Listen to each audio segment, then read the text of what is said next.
Ito mga kasulo, naamoy ko na. Oh, tingnan yung mga kasulo, nagmamantika-mantika na. Ayan oh, nakita nyo ba? Ang sarap-sarap.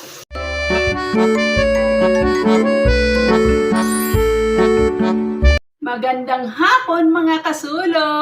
Another day, another vlog. Mga kasulo, samahan niyo ako. Magluluto tayo ng ginataang santol. Tsaka magpapaksiw ako ng isda. Okay? Hello mga kasulo. Pasensya na kayo ha kasi ilang days din ako hindi nakapag-vlog. Na-busy si kasulo nyo. So ngayon may time tayo na magluto. Magluluto tayo. Na ang ating dito tayo magluluto sa ating pink na kaldero. Lagay tayo ng mantika. Itong lagayan ko, maganda siya kasi hindi siya natatapon. Pero, pag ginanong ko mga kasulo, gumaganon. Kaya, binuksan ko na lang. So, ang ingredients natin ng ating santol, luya, bawang, sibuyas, tapos, yung sili na malalaki na pang sigang, mga kasulo, ito yun oh. Yun. Luya muna. Luya muna kasi para ano siya mga kasulo. Mas maganda kasi matagal maluto ang luya. Kaya luya muna.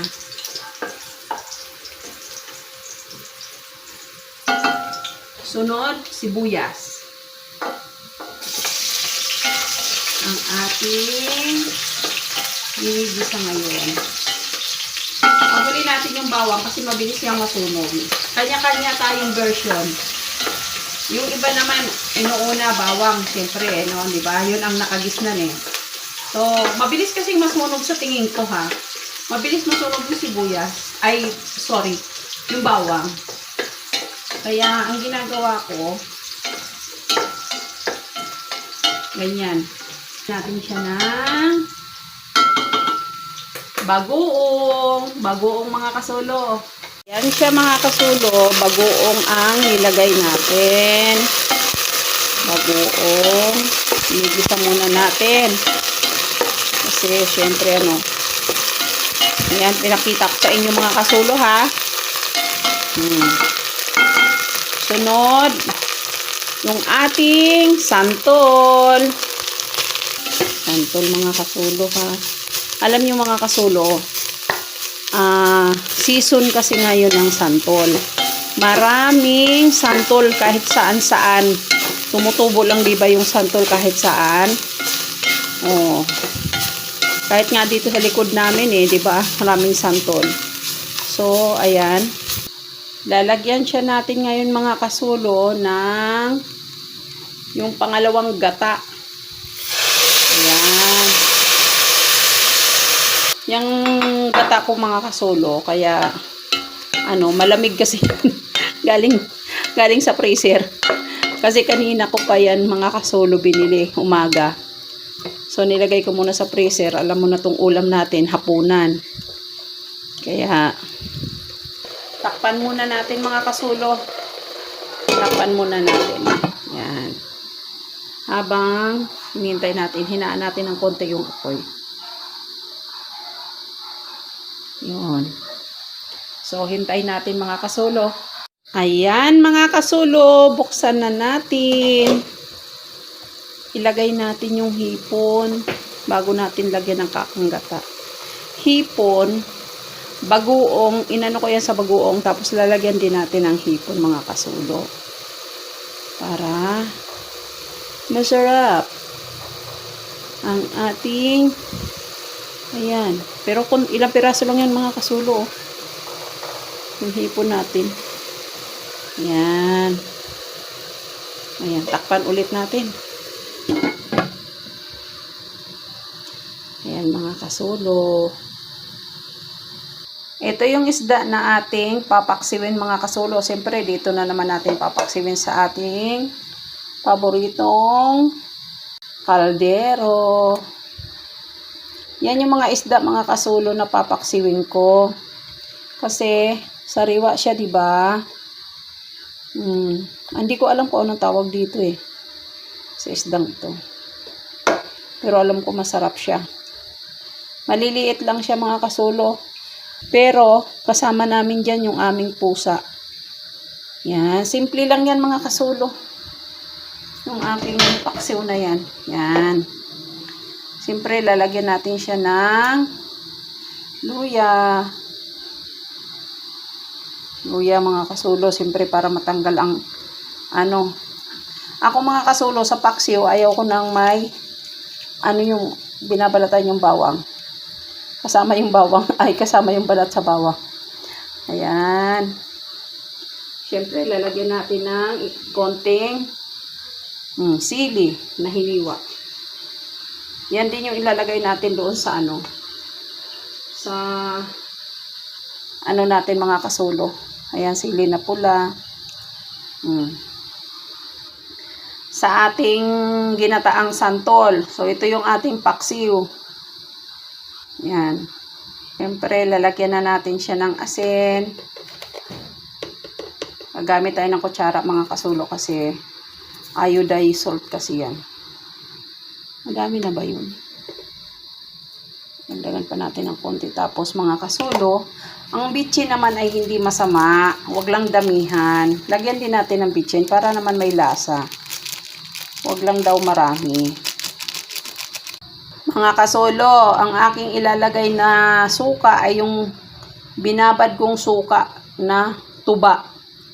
Alam nyo ba yung tuba? Ayan, mga kasulo, oh. Lagyan natin siya ng suka na tuba. Remember nyo ba yan sa probinsya? Ayan, suka na tuba. Sukang tuba yan, mga kasulo, ha. Masarap yan.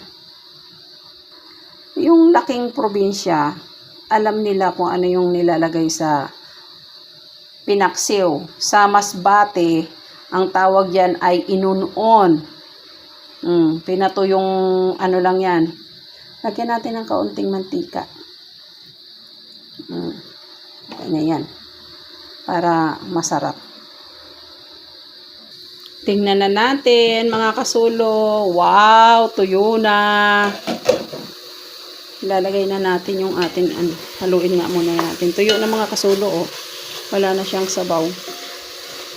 So, ilagay na natin yung ating pinakaunang gata. Ayan, buo-buo yan, mga kasulo, galing kasi sa freezer.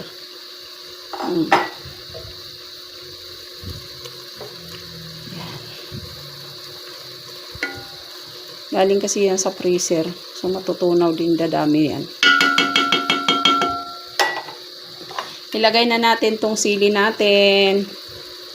Ayan. Sili na hiniwa-hiwa ko.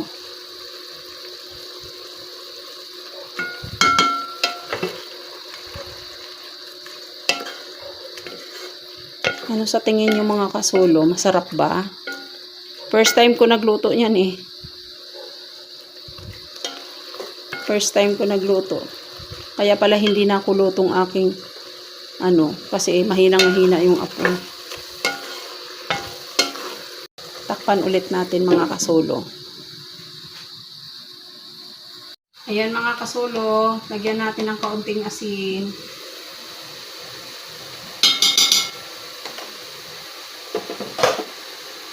Halo ng konti. Ang pala, mga kasulo, yung aking paksiw, nakalimutan ko lagyan ng paminta. Yun. Amoy pa rin siya santol.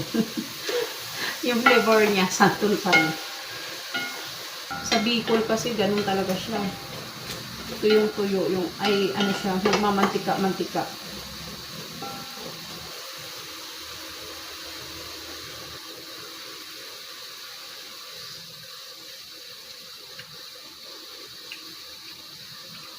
Ang sarap niya, mga kasulo. Yung flavor niya nandoon pa rin, no santol. Tapos, alam mo ba, yung sinigang na sili, yung pangsigang na sili, Maanghang pala siya, medyo maanghang siya. Masarap siya mga kasulo. Maasim-asim. Tapos nalalasahan mo rin talaga yung santol. Isa pa nga mga kasulo. Para mas malasahan pa natin. Damihan natin yung tikim. Hindi siya sana satisfied.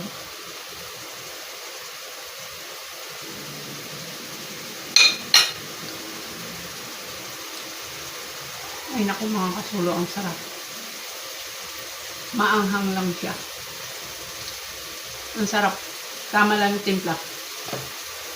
Takpan natin para mas ano pa yung mantika niya na galing sa nyug. Tapos nito, mga kasulo, isasalang naman natin ngayon yung ating paksiw.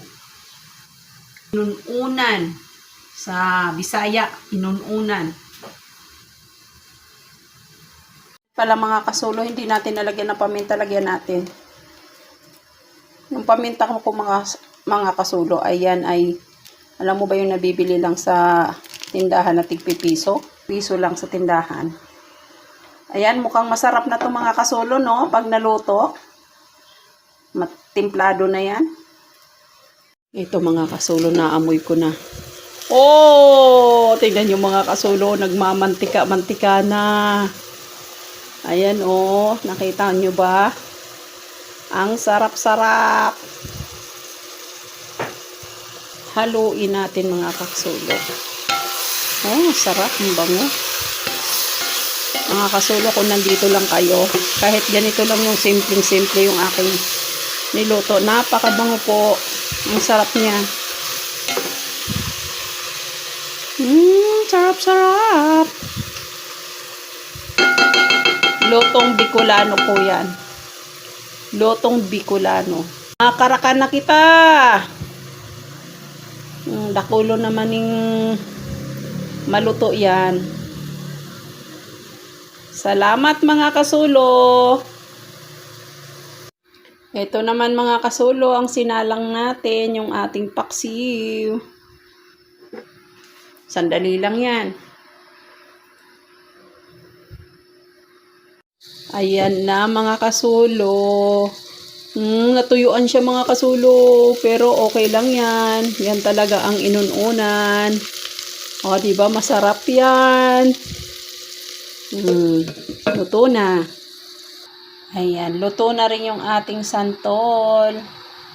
Ayan mga kasulo. Salamat. Thank you for watching mga kasulo. Hintayin nyo mamaya. Kakainin namin yan. Salamat sa inyong panunood at suporta. Salamat mga kasulo ng marami.